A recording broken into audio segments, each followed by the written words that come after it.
नमस्कार friends. Budget 2025 बोल सकते हैं अनएक्सपेक्टेड जो आउटकम आया इसका।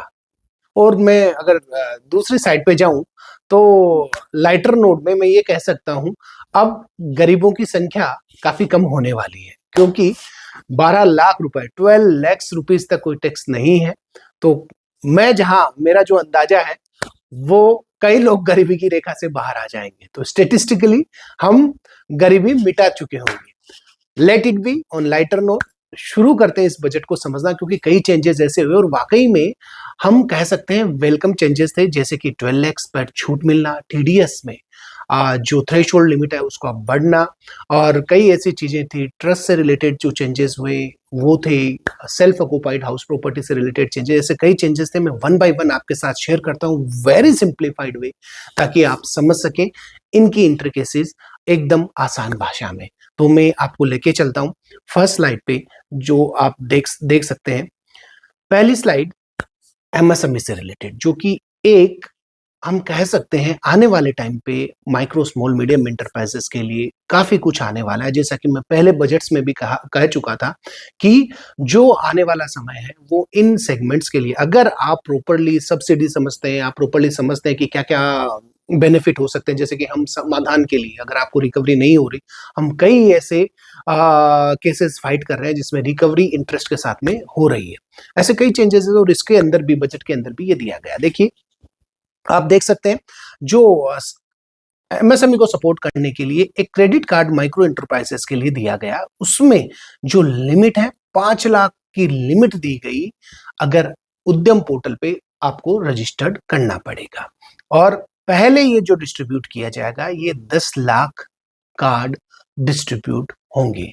तो यानी फर्स्ट इन फर्स्ट बेसिस पे शायद ये मिलने वाला है। नेक्स्ट जो हम बात कर सकते हैं कि देखिए, scheme for first time entrepreneur. अब हम स्टार्टअप के लिए रजिस्टर्ड भी करवाते हैं, एटीआईसी के लिए, टैक्स हॉलिडे के लिए भी रजिस्ट्रेशन करवाते हैं। उसमें एक और चीज इन्होंने दी कि 4-5 lakhs first time entrepreneurs including women, scheduled caste or scheduled tribes, a new scheme to be launched to provide term loan up to 2 crores during next 5 years। अब ये कैसे होगा? Against the property, I believe कि ये based on the ideas ही होना चाहिए। Scheme अभी yet to be notified है, तो जब आएगी मैं आपके साथ रहूंगा। नेक्स्ट हम बात करते हैं मैन्युफैक्चरिंग के लिए जो अनाउंसमेंट हुए, उसमें एक सिग्निफिकेंट अनाउंसमेंट हुआ, वो अभी आपके साथ शेयर कर रहा हूँ। ये तो कुछ थे जो हम कह सकते हैं कि ईज ऑफ डूइंग बिजनेस है, एटसेट्रा एटसेट्रा। इस पे मैं ज्यादा फोकस नहीं कर रहा, मैं फोकस कर रहा हूँ राइट साइड पे, जो हमारे measures for labour intensive sectors हैं।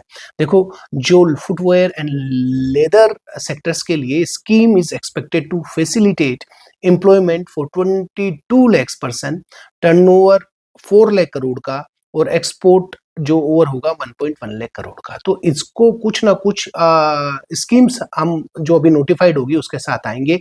जैसे कि टॉय सेक्टर को काफी कुछ दिया गया है, अनाउंसमेंट भी हुआ, पर इंप्लीमेंट और उसकी स्कीम्स क्या रहेगी वो भी एक, आप देखिए कई बार क्या होता है, हमारे पास कैपिटल रहता है पर हमें पता नहीं होता कि हम कौन से सेगमेंट में जाए और कौन सा बिजनेस स्टार्ट करें। जैसे कि मैं बता रहा हूँ, टॉय सेगमेंट हुआ।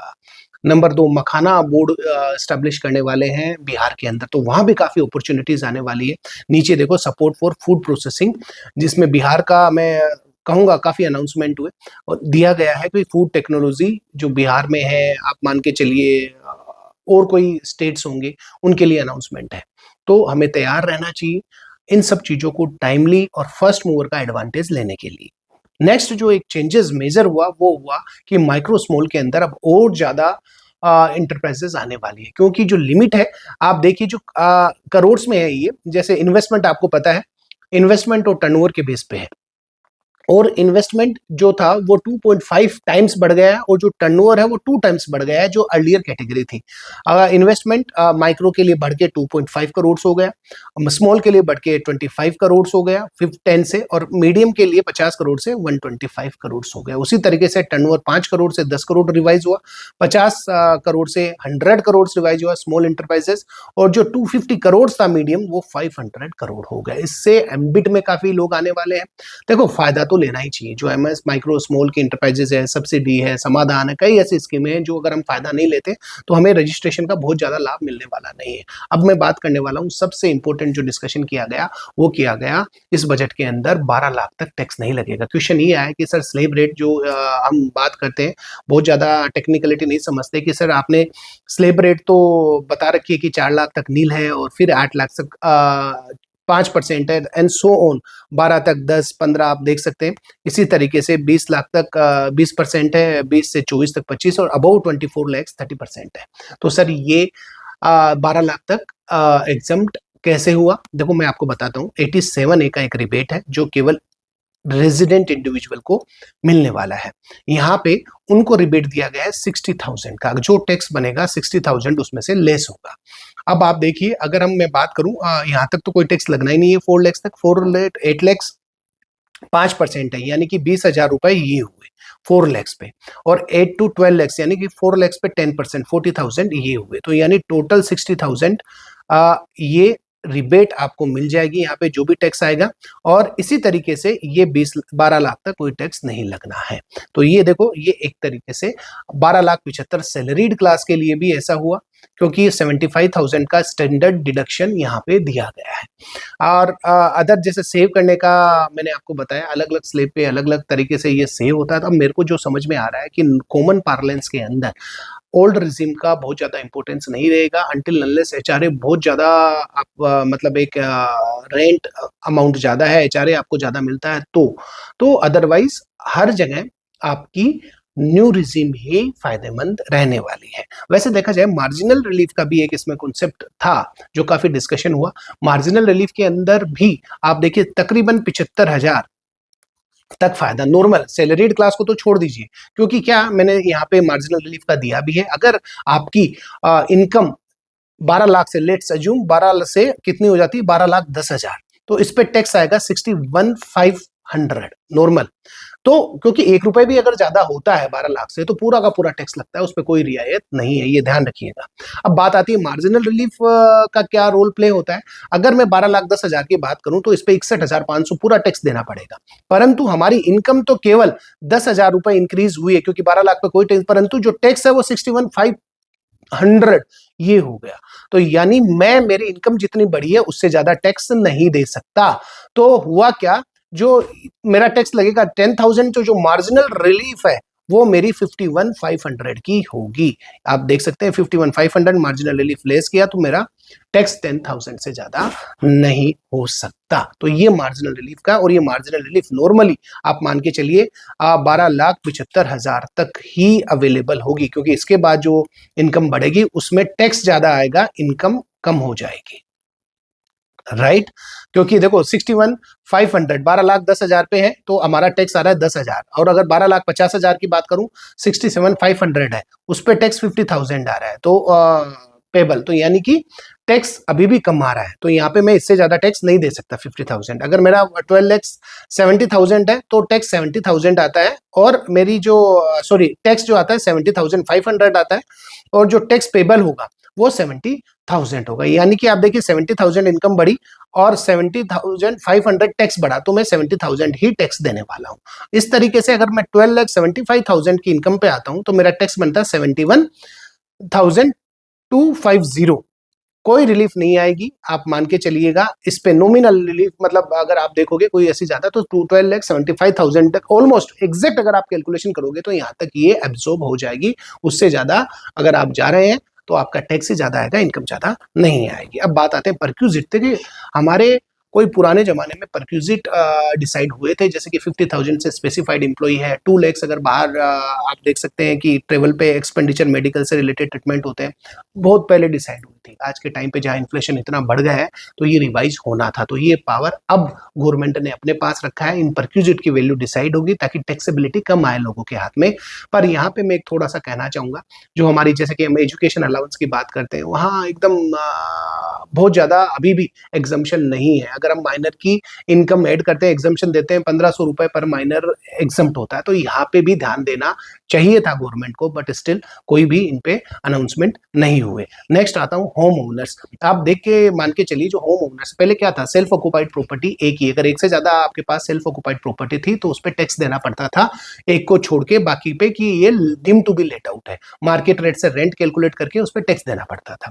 और दो, पहले ऐसा नहीं था कि दो पे नहीं था, दो अलाउड थी, केवल कंडीशन लगा रखी थी कि अगर आप दूसरी जगह जा रहे हैं, या तो एम्प्लॉयमेंट के कारण जा रहे हैं, या देखो मैंने यहाँ लिखा भी है ड्यू टू एम्प्लॉयमेंट और बिजनेस इन अनदर सिटी, तो दो मिल सकती थी। परंतु ये वाली कंडीशन अब रिमूव कर दी गई है, यानी कि अब दो ऑटोमेटिकली पूरी की पूरी रहेगी। लोग सीधा ये सोच रहे हैं कि अभी आई है, ऐसा नहीं है, पहले भी थी पर कंडीशन थी, अब कंडीशन हटा दी गई है। कंडीशन हटाने से ये एकदम इजी हो गया। अब सेल्फ ऑक्युपाइड प्रॉपर्टी दो निल वैल्यू पे टैक्सेबल होगी इनकम फ्रॉम हाउस प्रॉपर्टी के अंदर। यूलिप के अंदर जो कंफ्यूजन था भाई क्या था, अगर एग्जाम्प्ट नहीं है यूलिप 1010D के अंदर, तो जो उसका रिडम्पशन था वो अदर सोर्सेज में जाएगा, कैपिटल गेन, ये क्लियर कर दिया गया है। अब कैपिटल गेन के अकॉर्डिंग ही ट्रीटमेंट होगा, और जो टैक्स रेट रहेगी डिसाइडेड है 12.5%, वो इस पे एप्लीकेबल होगा। अब एक और हम कह सकते हैं, वैसे तो देखा जाए तो वेलकम हूं, और मैं जहां तक समझता हूँ इस अनाउंसमेंट का मेन रीजन है लिटिगेशन कम होना। आईटीआरयू पहले भी था, असेसमेंट ईयर से 2 साल तक आईटीआरयू फाइल हो सकते थे। अगर आपकी बिलेटेड या रिवाइज रिटर्न की डेट निकल गई और अब आपको पता लगता है कि आपकी इनकम थी, तो अभी आप 4 सालों तक कर सकते हैं। पहले 2 साल था, अब 4 साल असेसमेंट ईयर तक। परंतु जो टैक्स है, टैक्स तो रहेगा ही रहेगा, उसके साथ जो एडिशनल आपको पेमेंट करना पड़ेगा वो कैलकुलेशन क्या हुई। पहले साल में मैं यहाँ पे अब लिखता हूँ 25% थी फर्स्ट ईयर में, सेकेंड ईयर में अगर आप वो आईटीआरयू भरते हैं असेसमेंट ईयर के तो 50% थी। अब ये थर्ड और फोर्थ ईयर के लिए भी ओपन कर दिया गया है 60% और 70% एडिशनल टैक्स अमाउंट के साथ में। तो ये एक वेलकम मूव है। एनपीएस वात्सल्य टैक्स बेनिफिट, जो देखो पेरेंट माइनर के लिए ये जो है एनपीएस वात्सल्य था, एक अच्छा मूव था। परंतु क्या हुआ कि टैक्स फ्री विड्रॉल अब क्या कर दिया गया है, 25% of contribution will now be exempt, और इन केस अगर माइनर की डेथ हो जाती है तो वो अमाउंट एग्जेम्प्ट रहेगा अगर विड्रॉ होता है तो कोई भी टैक्सेबिलिटी, ये भी एक वेलकम मूव है। यहाँ एक देखो, मैं इंडस्ट्री स्पेसिफिक की बात करता हूँ, और बहुत अच्छा मूव है क्योंकि इलेक्ट्रॉनिक में कई इनोवेशन आते हैं। हम देखते हैं इलेक्ट्रॉनिक आइटम है आजकल, फैन जो आते हैं अलग ही तरीके के लाइटिंग के साथ आते हैं। आप लाइटिंग की अलग व्यवस्था देख सकते हैं, आज बड़े बड़े जगह पे मॉल्स हैं वहाँ पे। तो यहाँ एक इनोवेशन जरूरी है, और बाहर की कंपनियों, नॉन रेजिडेंट को इंडिया में आके बनाना और मेक इन इंडिया कॉन्सेप्ट को प्रमोट करना, साथ ही साथ रोजगार भी मिले, ये एक अच्छा मूव था। परंतु प्रॉब्लम क्या आती थी, नॉन रेजिडेंट अगर यहाँ के काम करता है तो उसको tax books of accounts maintain करना, छोटा अगर कोई नॉन रेजिडेंट आता है तो ये सारी चीजें थी। अब जो हमारे जैसे 44AD ऐसी प्रेजम्पटिव टैक्सेशन था, वो अब इस पर्टिकुलर सेगमेंट जो इलेक्ट्रॉनिक, आप देख सकते हैं non resident service provider in electronic के आइटम के अंदर, जो अगर आप करते हो टेक्नोलॉजी जो आप अगर देते हो यहाँ पे, तो वो आपके लिए एक प्रेजम्पटिव टैक्सेशन 25% जो आपको पेमेंट हो रहा है, पेबल है या रिसीव्ड है, वो आपको मान लिया जाएगा। कुछ भी बुक्स ऑफ अकाउंट्स नहीं रखनी है, और टैक्सेबिलिटी आपकी उस 25% ऑफ टोटल का करके उस पर टैक्सेबिलिटी आ जाएगी। अनअब्जॉर्ब्ड लॉस वगैरह कोई कैरी फॉरवर्ड नहीं होगा, ये ध्यान रखने वाली बात है। यहाँ एक कंफ्यूजन था। देखो टैक्सेबिलिटी क्या है, टेक्नोलॉजी और service to Indian companies engaged in the electronic manufacturing और रिलेटेड सर्विसेज। क्या करें, presumptive taxation regime for non resident providing, एक तो टेक्नोलॉजी सर्विसेज और services under a government notified scheme, कोई भी हो तो ये सर्विसेज देते हैं। मेक इन इंडिया कॉन्सेप्ट क्या है, जो इंडिया में आप बना रहे हो और वहां से अगर आप बाहर से टेक्नोलॉजी ले रहे हो तो वो टेक्नोलॉजी के लिए प्रेजम्पटिव टैक्सेशन है। और मैंने आपको बता दिया 44BBD। यहाँ कंफ्यूजन क्या था, यहाँ देखिए, आप देखोगे यहाँ और वर्ड है, जो मेमोरेंडम इशू किया गवर्नमेंट ने, यहाँ लिखा अमाउंट रिसीव्ड और रिसीवेबल बाय नॉन रेजिडेंट और पेड और पेबल टू नॉन रेजिडेंट, और वर्ड है या तो ये हो या ये हो। परंतु जो बिल है, बिल के अंदर ये वर्ड एंड है, यहाँ और की बजाय एंड है, तो ये थोड़ा सा क्वाइट कंफ्यूजिंग था। मैंने ट्विटर पे ट्वीट भी किया गवर्नमेंट को कि आप क्लेरिफाइड करें कि दोनों ऐड कैसे होंगे। Still clarification is awaited. तो इस तरीके से एक नया सेगमेंट आप समझिए, जो सर्विसेज थी, बाहर से आप इनोवेशन ले सकते हो, पेमेंट ले सकते हो। अगर यहाँ टैक्सेबिलिटी कैसे होगी, देखो वो सारा हमारा DTAA वगैरह वो एक अलग कॉन्सेप्ट है क्योंकि नॉन रेजिडेंट है, और अगर रेजिडेंट DTAA अगर यहाँ आके सर्विसेज देता है तो फिर एक तरीके से फिर वो अलग चीज, वो रेजिडेंट हो जाएगा। पर नॉन रेजिडेंट से सर्विसेज आती है तो इस केस के अंदर ये सारी चीजें यहाँ पे बताई गई है। चैरिटेबल ट्रस्ट आप देखिए, extended registration period smaller trust जो थे जिनकी 5 करोड़ से कम टोटल इनकम है, उनको अब ये 5 साल से जो है वो 10 साल कर दिया गया है कि वो अब गेट ए 10 ईयर्स रजिस्ट्रेशन पीरियड, वो रिन्यूअल का वो एक अच्छा मूव है। Exclusion incomplete application from violation, actually क्या था, पहले अगर एप्लीकेशन लगाई तो इनकम्प्लीट होता तो वो रिजेक्ट कर दी जाती थी, अब ऐसा नहीं होगा, रिजेक्शन का कारण नहीं बनेगा।